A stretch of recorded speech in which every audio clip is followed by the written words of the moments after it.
Alors bonjour à toutes et à tous. Donc là on va animer un atelier qui se nomme Tech pour tous. Donc si vous vous intéressez à la tech, si vous vous intéressez à l'entrepreneuriat inclusif, vous êtes les bienvenus. Alors donc moi je suis Ahmed Bouzouaïd. Chez BPI France, je dirige un programme qui s'appelle Entrepreneuriat pour tous et qui cible à accélérer les entrepreneurs des quartiers de tous les territoires. Vraiment on désire, je dirais, rendre concrète la promesse BPI France et BPI toute la France. Aujourd'hui, on a souhaité finalement mettre en avant les entrepreneurs de la tech. Parce que parfois, quand on pense au quartier, peut-être on a une image un peu caricaturale de ces territoires et des entreprises qui peuvent en ressortir. Et donc aujourd'hui, j'ai la chance d'accueillir différents entrepreneurs. Ahmed Bellabas, donc cofondateur de Rimbo. Sarah Mougarbel, donc la fondatrice de YS pour When Your Eyes Speak, n'est-ce pas? Ilyes El Gabli, fondateur de Trouve ton prof. Et on a également l'honneur d'avoir avec nous Charlotte Gestin, qui est donc la directrice générale de la French Tech Grand Paris.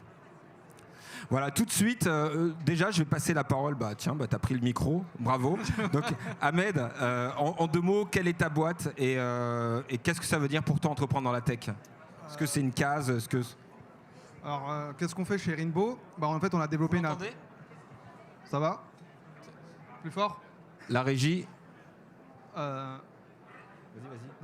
Du coup, ce qu'on fait chez Rimbo, on a développé une application qui permet de faciliter l'apprentissage de l'anglais aux enfants et aux enfants atteints de troubles de l'apprentissage grâce à la réalité virtuelle et la réalité augmentée. Du coup, on est déjà dans des écoles, on est déjà dans des collèges. Et ça va. Et du coup, entreprendre, c'est quoi pour moi entreprendre? C'est se valoriser humainement. C'est-à-dire que avant, j'ai arrêté l'école en BEP. J'ai arrêté très tôt l'école. J'ai commencé à travailler en tant que dans la restauration rapide, technicien, éboueur, etc. Du coup, c'est pas des métiers valorisants. Et quand je suis rentré dans le monde de l'entrepreneuriat, d'un coup, le regard a changé. Ce que je faisais ça intéressait les gens. Ce que je faisais avait de l'impact. Du coup, c'est une des raisons qui me fait kiffer l'entrepreneuriat. Donc si je comprends bien, donc Rimbo, c'est une technologie de réalité virtuelle pour accompagner à l'apprentissage de l'anglais. C'est ça. Et donc toi, tu es ingénieur. Comment se fait-il que tu t'es lancé dans la tech? Alors comment je me suis lancé dans la tech? C'est simple. Au bout d'un moment, j'en avais marre de charbonner. Je faisais plein de taf. Et il y a un moment, il y a un truc qui s'appelle Open Classroom qui est arrivé. Et moi, j'étais passionné par la tech. Et du coup, Open Classroom, c'est un peu ce qui m'a donné un peu l'espoir d'une reconversion professionnelle, de vous dire, de chez vous, vous pouvez apprendre à devenir développeur et d'être diplômé. Un truc que jamais j'aurais imaginé faire. Du coup, à ce moment-là, je me suis lancé dans la formation. Bien sûr, je ne pouvais pas payer 300 balles par mois. Du coup, je prenais ce qui était gratuit. Et couplé avec YouTube, avec d'autres formations, ça m'a permis de pouvoir apprendre à développer des applications, à développer des sites internet. Et de là, j'ai pris goût à être autodidacte. C'est-à-dire à do it for... Attends, comment dit-on? Faire par soi-même. Et pourquoi se lancer finalement dans l'apprentissage, accompagner les jeunes à apprendre? Pourquoi tu as choisi ce thème, cette thématique Pourquoi j'ai choisi ce thème? C'est parti d'un problème personnel. Tout simplement, je suis passionné par la réalité virtuelle, la réalité augmentée. Et j'ai une fille. Du coup, ma fille, elle est H24 sur sa tablette. Et j'ai vu l'impact j'ai eu peur de l'impact que ça pouvait avoir sur sa scolarité. Sachant que moi, j'ai quitté l'école en BEP. Donc je me suis dit, il faut que je trouve une idée, une application que je pourrais faire qui pourrait l'aider. Et là, comme j'aime la réalité virtuelle, la réalité augmentée, je me dis je vais faire un truc spécial pour elle. Elle a kiffé. J'ai testé sur mes voisins, ils ont kiffé. Sur les enfants de mes voisins, ils ont kiffé. Et c'est parti. C'est quand même incroyable. Déjà, je pense qu'on peut l'applaudir. Merci. Parce que j'écoute son parcours remarquable, donc il explique qu'il a eu un BEP, etc. Et qu'après il s'est auto-formé tout seul. Et je crois que c'est aussi la réalité de l'entrepreneuriat finalement, de se former. On se forme tout le temps. Exactement. Et également il évoque comment d'une problématique qui est du quotidien et au sein de sa famille, il crée une solution et ensuite développe tout le process pour la commercialiser. En deux mots, vous en êtes où? Mais on va revenir après. En deux mots, aujourd'hui, t'en es où?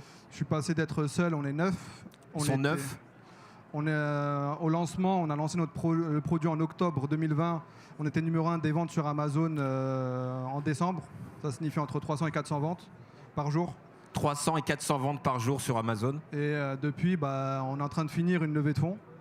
On est à 70% d'un montant assez joli. Voilà. Félicitations Ahmed, et encore une fois, bravo. Tout de suite, j'aimerais appeler Sarah Mougarbel, qui est une entreprise qui s'appelle YS, pour When Your Eyes Speak. Donc c'est quand les yeux parlent, c'est ça? C'est ça. C'est assez mystérieux. C'est quand vos yeux parlent. En fait, c'est un projet qui est à destination de toutes les personnes qu'on appelle enfermées dans leur corps. Donc concrètement, une personne enfermée dans son corps, elle est soit totalement paralysée, soit au contraire, elle a des mouvements spasmodiques, elle a des spasmes. Par contre, c'est des personnes qui sont atteintes de pathologies qui interviennent pas du tout au niveau cognitif. C'est-à-dire que c'est des personnes qui pensent, qui réfléchissent, qui entendent tout, mais qui sont plus capables de s'exprimer. Et en fait, on a remarqué pour toutes ces personnes-là que systématiquement, elles sont capables de bouger les yeux. Et on s'est dit, si elles bougent les yeux, il suffit de pas grand-chose pour qu'on puisse se comprendre. Et du coup, on a créé... Hop. Ça, je vais t'aider. Merci. Donc, tu as créé cette paire de lunettes. Voilà, donc avec Maxime et Pierre, on a créé cette paire de lunettes connectées qui permet de piloter un smartphone, un ordinateur, un fauteuil électrique, tout ce qu'on veut, en fait, avec les yeux. Déjà, bravo. Déjà, je pense qu'on peut la féliciter, l'applaudir. Parce qu'on a deux entrepreneurs, et on en aura un troisième, qui, c'est loin d'être caricatural, c'est des projets hyper singuliers, et surtout qui apportent une réponse à des problèmes qui sont extrêmement concrets. Comment tu as eu le désir finalement d'apporter une réponse à cette problématique ? Je pense qu'il y a un sujet qu'on partage tous autour de ce panel, c'est que pour moi l'injustice est insupportable. Et en fait, il y avait cette idée de... il bouge les yeux, je comprends pas. Pourquoi est-ce qu'aujourd'hui il n'y a rien qui existe? Et il y avait cette idée de... aujourd'hui, c'est une question de rentabilité, c'est une question de... je sais pas quoi. En fait, pour nous dans l'équipe, c'était... Bon, ok, nous on est étudiants, on s'en fiche en fait de faire l'argent, on a une idée en tête, on va pouvoir apporter une solution, on se pose même pas la question, on fonce, on y va. Il faut aussi que je parle d'autre chose qui est très vrai pour chacun d'entre nous. Ahmed, tout à l'heure tu parlais de ta fille. Pour nous aussi, il s'agit d'une histoire personnelle dans l'équipe. Donc je disais, on est trois, Maxime, Pierre et moi. Et en fait, Maxime, quand il était plus jeune, il a perdu sa grand-mère à la maladie du Creutzfeldt-Jakob. Donc c'est une maladie qui a foudroyé sa grand-mère, qui l'a rendu complètement paralysé. Donc forcément, depuis qu'il était tout petit, il avait cette idée de « un jour, je trouverai une solution ». Et voilà. Et en fait, on s'est rencontrés en école d'ingé et c'était logique. Donc déjà, là, on a deux entrepreneurs et vous allez voir trois finalement qui donnent du sens. Souvent, on entend « tech for good ». Et donc, on voit comment la technologie, elle peut vraiment apporter des solutions, améliorer le quotidien. Du coup, comment on passe, je dirais, d'un concept, d'une idée, à finalement un projet? Parce qu'au départ, un projet entrepreneurial, et plus qu'un projet, aujourd'hui, on n'est plus à l'état de projet, n'est-ce pas? Ouais. Raconte-nous un peu tout ça. Ok, alors pour nous, la première étape, dès qu'on a eu l'idée, on s'est dit, moi, je peux pas m'imaginer ce que c'est que... heureusement pour moi, entre guillemets, je peux pas m'imaginer ce que c'est que d'être enfermé dans mon corps. Donc... pour créer une solution qui soit adaptée à ces personnes, il faut aller les interroger, il faut aller leur dire voilà, on a une idée, ce serait une paire de lunettes, est-ce que sur le principe ça vous conviendrait? Oui, non, comment? Et puis on revient avec un premier prototype qui tient avec du scotch et de la ficelle mais qui marche, on teste et puis on revient. Et puis il y a aussi un vrai sujet, c'est que donc au même titre qu'on va à la rencontre des principaux concernés, que ce soit les patients, leurs familles, les associations, les infirmières, les neurologues, on cherche aussi à s'entourer. Nous, ça a été un réflexe depuis le départ d'être bien entouré. Donc là, on va avoir une super présentation du programme French Tech Tremplin. Mais clairement, pour nous, c'est ce qui a permis de passer d'un prototype qui tient avec du scotch et de la ficelle à ça. Donc d'abord on bricole et c'est bien parce que finalement c'est pas un frein de pas savoir ou de pas avoir les moyens et c'est aussi une posture entrepreneuriale, à savoir certains finalement pensent avec ce qu'ils ont pour se dire qu'est-ce qu'on va faire avec, d'autres partent de l'idée et réfléchissent à quels moyens il faut mobiliser pour finalement donner vie à ce rêve. Franchement, encore une fois, félicitations Sarah. Je te reprends tout de suite, mais j'aimerais qu'on présente Ilyas El Gabli de Trouve ton prof.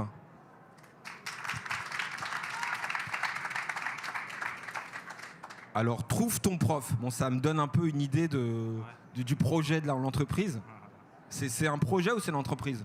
C'est les deux. On va dire c'est une entreprise parce qu'on a déposé les statuts et c'est un projet parce que c'est un projet impact social. Donc moi je me présente, je m'appelle El Gabli Ilyas, je suis ingénieur de profession comme l'a très bien dit Ahmed, j'ai lancé Trouve ton prof. Donc Trouve ton prof, c'est un nom évocateur pour un concept assez simple. C'est une plateforme de mise en relation prof-élève du CP au bac plus 5.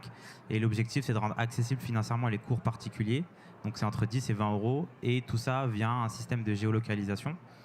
Donc en fait, l'idée, ou en tout cas la genèse du projet Trouve ton prof, elle est partie d'un constat que j'ai fait parce que j'étais bénévole dans le cadre d'une association à côté de ma ville. Donc j'habite à Cergy dans le 95 durant mes études.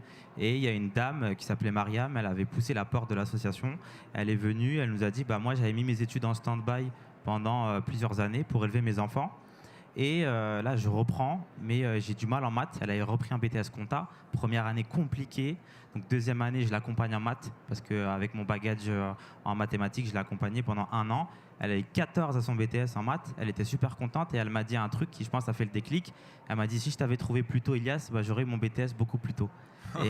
Et en fait, elle habitait juste à côté de chez moi. Je ne le savais pas. Et c'est là où j'ai commencé à me poser pas mal de questions et à chercher. Donc moi, déjà, de base, je suis fils de prof. J'ai 3 de maison qui sont profs. Et j'ai commencé à regarder finalement ce qui se faisait dans le marché du soutien scolaire. Aujourd'hui, il y a plus de 81 acteurs du soutien scolaire et 80% du marché du soutien scolaire continue de s'effectuer en économie souterraine. Donc bouche à oreille, petites annonces. Et d'après des récentes études, les jeunes issus de milieux moins favorisés, ils ont 5 fois moins de chances de réussir que les jeunes de milieux beaucoup plus favorisés. Donc c'est qu'il y a un vrai problème. Il y a un vrai problème. Donc on voit bien qu'autour d'eux, déjà, il y a beaucoup de générosité à contribuer finalement à apporter une solution concrète à un vrai problème. Ça, c'est une chose. La seconde chose que j'entends, c'est qu'il y a une vraie logique de cultiver son jardin. Donc ils ont commencé déjà à finalement apporter des solutions, à nourrir aussi, à contribuer à être une solution, ou même incarner une solution autour d'eux. Et du coup, il y a tout un travail, comment on structure cette solution, on la viabilise finalement en entreprise. Et donc, si je dis ça, c'est pour vous dire, il faut être aussi à l'éveil, en éveil plutôt, et identifier les signaux faibles autour de vous. Et finalement, les projets d'entreprise, ils sont partout autour de vous. Et là, on en a vraiment des exemples flagrants. Donc concrètement, qu'est-ce que vous faites? Qu'est-ce que vous vendez? Qu'est-ce qu'on fait? On accompagne, en tout cas on met en relation des personnes qui ont besoin de cours particuliers avec des personnes qui sont en capacité de donner des cours particuliers. Donc c'est une application, elle est disponible sur iOS et Android. Vous la téléchargez et vous cherchez un prof de maths par exemple en terminale S, vous cliquez dessus et c'est un peu comme Waze, c'est une map géolocalisée. Autour de vous, il y a des profs qui apparaissent, vous cliquez dessus, vous échangez avec eux et après vous vous mettez d'accord sur un cours soit en présentiel, soit en visio. Donc l'objectif, c'est de démocratiser les cours particuliers. Donc c'est une plateforme de mise en relation. Et comment tu gagnes de l'argent? Comment je gagne de l'argent? Pas via cette plateforme, via des ateliers d'accompagnement qu'on a créés en parallèle autour de la langue française sur de l'insertion pour les jeunes. Parce qu'on sait aujourd'hui que la langue française est un levier d'insertion professionnelle. C'est même le levier d'insertion professionnelle le plus important.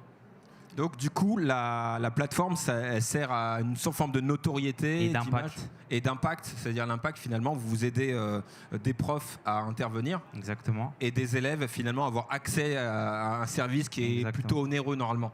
Ouais, exactement, c'est exactement ça. Merci infiniment. Donc là, on a parlé des parcours, on peut l'applaudir. Merci beaucoup. On peut l'applaudir. On a parlé de leur parcours, on a dit une chose extrêmement importante sur la nécessité d'être accompagné. Parce qu'un entrepreneur, on part d'un envie, d'un rêve, d'une solution qu'on a envie finalement de concrétiser. Mais je vais demander à Charlotte Gestin, donc qui est directrice générale de French Tech Grand Paris, de te parler finalement de la nécessité d'accompagner les entrepreneurs. Et comment finalement l'accompagnement est vraiment un levier de réussite. Vous connaissez votre métier, vous connaissez votre envie, mais un entrepreneur, c'est plein de métiers. C'est commercial, un communicant, un financier, un RH, etc., etc. Tout à fait. Merci, bonjour à tous. Moi, je représente du coup la French Tech Grand Paris, mais dans le cadre de ce talk, ce sera plutôt la French Tech au global. Qu'est-ce que c'est la French Tech ? La French Tech, qu'est-ce que c'est ? C'est en fait une mission du gouvernement qui s'occupe d'accompagner les entrepreneurs et de créer des vocations, d'accompagner des vocations sur la création d'entreprises, mais aussi pour faire découvrir tous les métiers qui existent dans l'écosystème tech et valoriser tous les talents.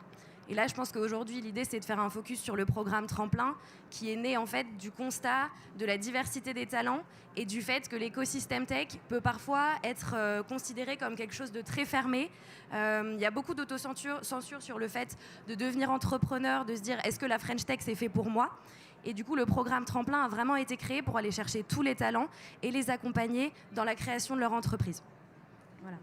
Donc du coup, ce programme, qu'est-ce qu'il permet ? Et j'aimerais que tu dises 2 mots finalement sur quels sont les besoins d'accompagnement, en quoi, comment il fait effet levier dans la réussite des projets, comment il fait la différence. Après, ils pourront nous le partager également. Tout à fait. Après, je laisserai Sarah peut-être compléter parce que l'idée du programme, c'est qu'il y a 2 phases. Il y a une première phase qui est la phase de prépa, donc dont la phase de candidature vient de se terminer. On annoncera ça la semaine prochaine, donc je vous laisse rester à l'écoute sur le sujet.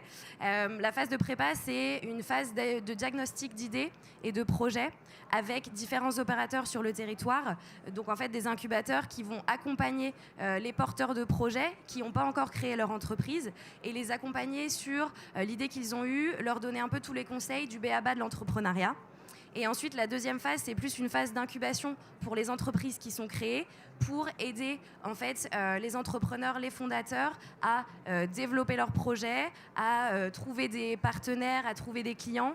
Et je pense que ce qui est important dans le côté tremplin, c'est à la fois la mise en avant du réseau de la French Tech, c'est-à-dire que pendant 1 an, pendant 6 mois, on ouvre tout le réseau et la communauté French Tech pour répondre à toutes les questions en fait, des entrepreneurs qu'on accompagne. Que ce soit à travers du mentorat, que ce soit à travers des mises en relation avec des institutionnels, des investisseurs, etc., des incubateurs, des accélérateurs qui sont tout un réseau, qui sont extrêmement mobilisés sur le sujet et très contents de s'engager sur des programmes comme Tremplin. Et également la visibilité. Du côté French Tech, en fait, nous, ce qu'on veut vraiment mettre à profit, c'est la visibilité de l'écosystème. On sait qu'il y a 1000 licornes qui sont mises en avant, mais on veut aussi mettre en avant tous les différents talents et favoriser les mises en relation et le fait que des entrepreneurs qui se sont cassés les dents avant et qui ont réussi au bout de 3-4 projets puissent fournir des conseils à des entrepreneurs qui se lancent et qui pensaient que l'entrepreneuriat n'était pas pour eux. C'est super ce qu'elle dit. Elle dit plusieurs choses. Ça veut dire déjà la nécessité d'être accompagné plutôt d'être entouré. Parce que finalement, souvent, on met en avant l'entrepreneur un peu comme la nouvelle rockstar et que ça soit un homme ou une femme, c'est un peu une réussite individuelle. Mais en fait, il faut voir que derrière toutes ces réussites individuelles, c'est surtout une réussite collective. Et un entrepreneur qui réussit, c'est un entrepreneur connecté à des experts, bien entendu, parce que plus vous allez maturer votre projet et plus vous allez avoir besoin d'une expertise fine, finalement. Au début, vous pouvez être accompagné par des généralistes, mais après, sur tous les aspects, vous allez avoir besoin d'une vraie technicité. Ça, c'est une chose. La seconde chose, c'est que cet accompagnement, il ne se fait pas seulement par des experts, mais il se fait aussi par les pairs. Et donc, d'où l'intérêt de vous rapprocher des entrepreneurs, de ceux qui vous ressemblent, de ceux qui vivent les mêmes problématiques que vous, voire même ceux qui les ont déjà vécues avant. Et donc, ils vont pouvoir vous léguer quelque chose qui est extrêmement crucial. Et un troisième élément que dit finalement ce que j'entends, c'est que il y a un besoin aussi, et c'est une richesse d'apporter de la diversité. C'est-à-dire des regards différents, des approches différentes, des sensibilités différentes. Toi, tu es là parce que tu as des compétences incroyables, mais elle est... Ah non, attends, elle est quand même à la tête de la French Tech Grand Paris. C'est pas rien. Et c'est une femme. Et on est quand même un milieu... Non, on est sur un milieu qui est très masculin.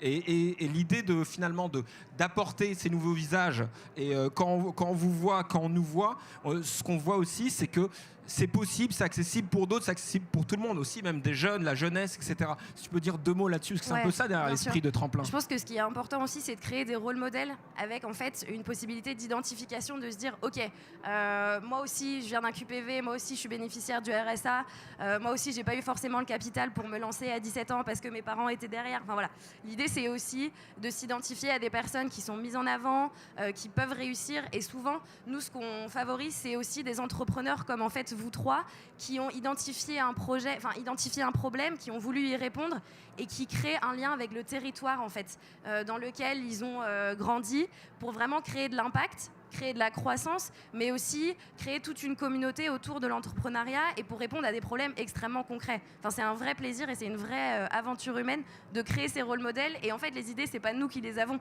On aide juste les entrepreneurs qui ont les idées à avoir de la visibilité et de l'accompagnement. Bravo Charlotte, merci infiniment. Je vais demander à Ahmed, on peut l'applaudir. Merci. Ahmed, si tu peux nous dire quelques mots sur l'accompagnement.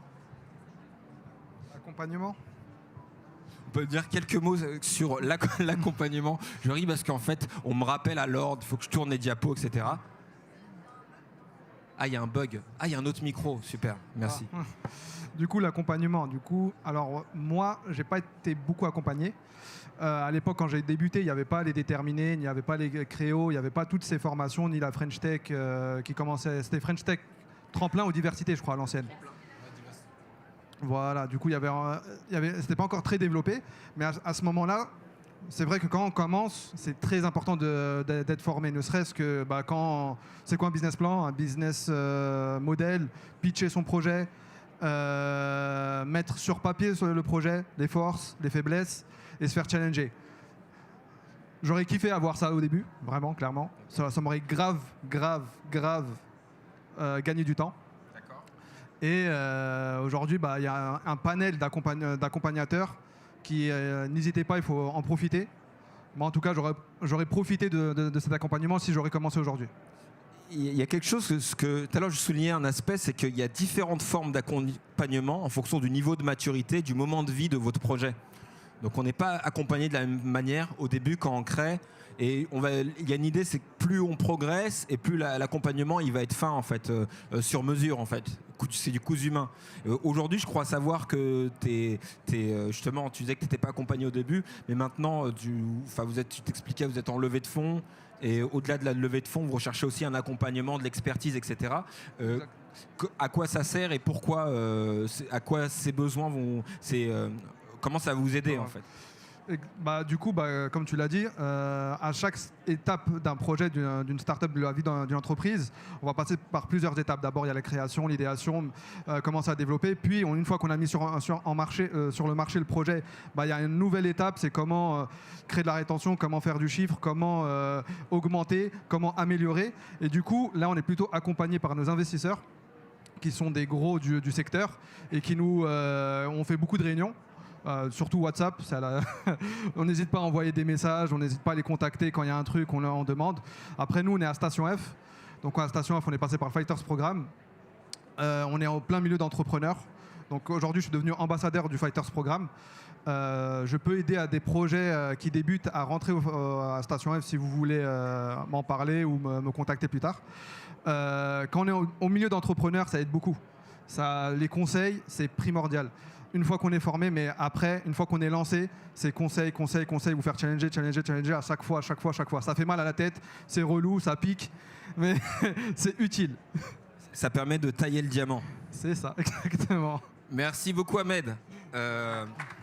Sarah, si tu veux partager aussi finalement de l'accompagnement, comment tu l'as vécu, comment tu es parti chercher, est-ce qu'à un moment tu t'es dit j'ai besoin d'être accompagné sur quoi, quelle valeur ajoutée ça t'apporte?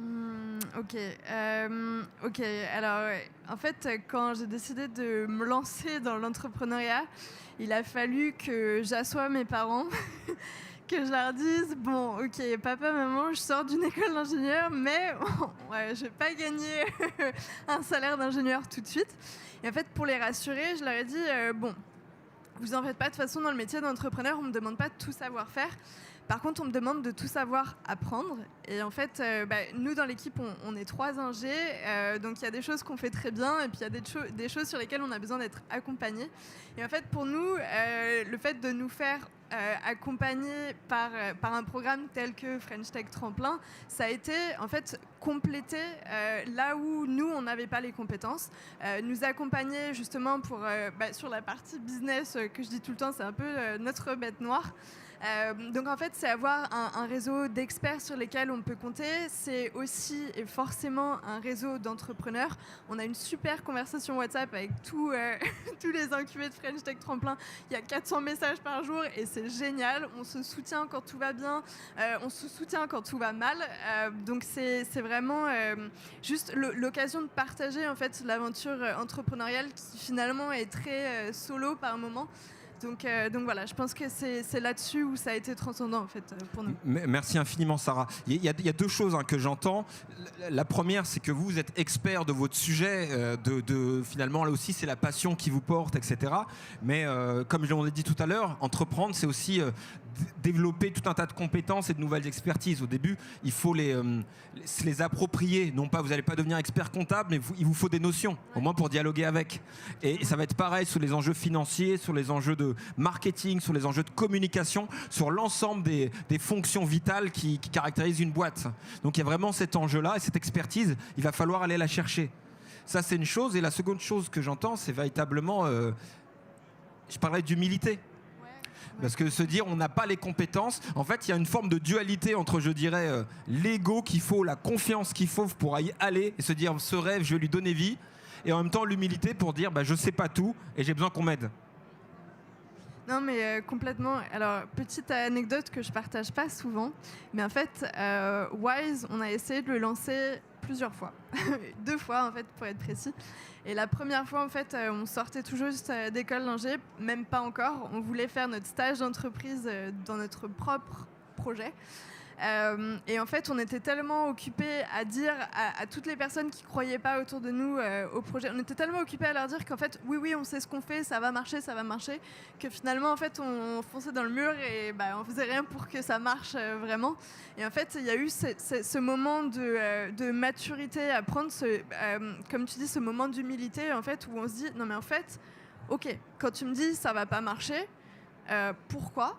Comment on fait pour que ça marche ? Et voilà, juste comment on fait pour que ça marche, parce que ça doit marcher, on n'a juste pas le choix.